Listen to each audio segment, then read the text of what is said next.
¿Qué tal? Bienvenidos a Lumencast. Hoy nos vamos a sumergir en una historia que lo tiene todo. Fe, ambición, guerras santas que terminaron en una tragedia monumental.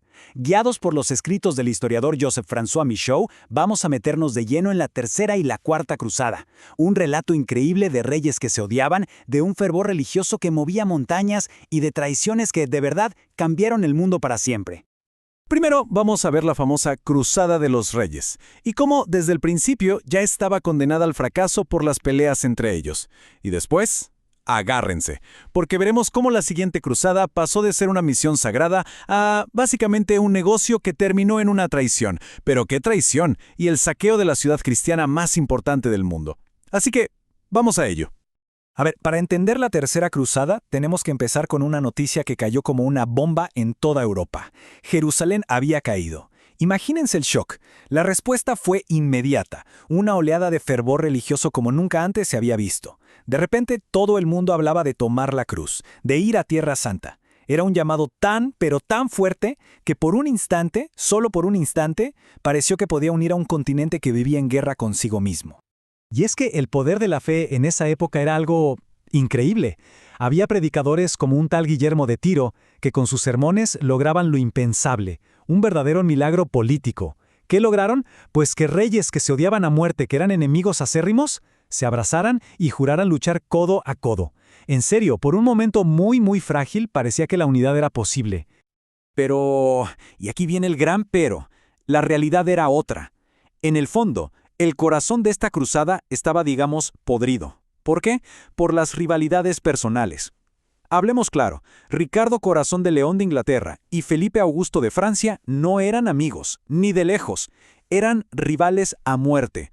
Su desconfianza era una bomba de tiempo, y el tic-tac ya se escuchaba de fondo, amenazando con hacerlo estallar todo. Y ojo, que antes de que Ricardo y Felipe se hicieran a la mar, ya había otro pez gordo en movimiento. Hablamos del emperador alemán, el famoso Federico Barbarroja. Él se lanzó por tierra con un ejército gigantesco. El problema es que su cruzada se convirtió en una auténtica pesadilla, en una historia de sufrimiento y desastre mucho antes de verle la cara a un solo enemigo. Miren, el costo humano de esa marcha fue brutal, sencillamente aterrador. El ejército de Barbarroja literalmente se deshizo en el camino. Hambre, una sed terrible, ataques constantes. Y para colmo, el propio emperador, un tipo que había sobrevivido a 40 batallas, se ahoga cruzando un río. ¿Se lo pueden creer? Al final, de ese ejército tan impresionante que salió de Alemania, solo llegó un puñado de hombres destrozados. Bueno, dejemos la tragedia de los alemanes por un momento y vámonos a Tierra Santa, porque ahí es donde finalmente llegan las tropas de Ricardo y Felipe. Su primer objetivo, la ciudad de Acre. Una ciudad clave, un puerto fundamental que ya llevaba 2 años sitiada por los cristianos que estaban allí. Un asedio larguísimo y agotador. Y el campamento que montaron frente a Acre, no era un campamento, era una ciudad, una verdadera metrópolis militar hecha de tiendas de campaña. Allí estaban todos, franceses, ingleses, los alemanes que quedaban, los templarios, los hospitalarios, todos juntos. Sí, pero no revueltos, porque incluso allí con el enemigo a unos metros, las divisiones y las rivalidades entre ellos eran, más que evidentes. Y bueno, Acre finalmente cae. Y es aquí donde la guerra muestra su cara más fea. Saladino, el líder musulmán, se retrasa en pagar el rescate por los prisioneros. ¿Y qué hace Ricardo? En un acto de una crueldad fríamente calculada, ordena masacrar a los prisioneros. Hablamos de 2.700 hombres desarmados, ejecutados a sangre fría a la vista de sus propios compañeros. Y después de todo esto, ¿cuál fue el resultado? ¿Una gran victoria? Para nada. La Tercera Cruzada termina en un acuerdo, una tregua. Ricardo estaba enfermo, tenía problemas en Inglaterra y ya no podía seguir. Así que firmó un pacto con Saladino. Los cristianos podían ir como peregrinos a Jerusalén, sí, pero la ciudad seguía bajo control musulmán. ¿Tanta sangre, tantas muertes, para esto? Como se suele decir, la montaña parió un ratón. Claro, el no haber recuperado Jerusalén fue una espina clavada para toda la cristiandad. Así que unos años más tarde, la llama volvió a encenderse. Una nueva generación de nobles, más jóvenes, con más ganas, dijeron, nosotros sí podemos. Y así nació la Cuarta Cruzada. Pero esta vez con un plan que parecía más inteligente. En lugar de ir directos a Jerusalén, atacarían el centro de poder de Saladino, Egipto. Y toda esta nueva energía tenía un motor, un catalizador, un sacerdote llamado Faux de Neuilly. Un tipo con una labia, una capacidad para conmover a la gente, que era legendaria. Y con sus sermones, pues convenció a los nobles más importantes de Francia para que tomaran la cruz y esta vez sí terminaran el trabajo. Perfecto. El plan era atacar Egipto. Pero para llegar a Egipto necesitas barcos, muchos barcos. ¿Y quién tenía los mejores barcos y la flota más grande? Venecia, por supuesto. Así que fueron a negociar. ¿Y lo que pasó ahí? Bueno, no fue un acuerdo entre hermanos de fe, fue un contrato de negocios en toda regla. Los venecianos, con su líder, el viejo y astuto Dux Enrico Dándolo, dijeron, claro, les damos los barcos, pero a un precio altísimo y con una letra pequeña muy importante. La mitad de todo lo que conquistaran sería para Venecia. Y aquí, justo aquí, es donde la cosa empieza a torcerse, donde la misión sagrada choca con la dura, fría y pura realidad del dinero. Y los cruzados se van a encontrar con una decisión que literalmente va a cambiar la historia. El problema fue de lo más tonto, pero a la vez fatal.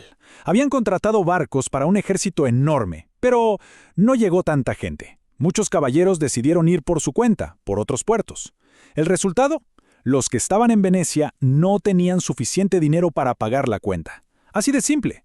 Estaban atrapados, endeudados hasta las cejas, y básicamente eran prisioneros de los venecianos. Y aquí es cuando el Dux Dándolo, el líder veneciano, saca un as de la manga.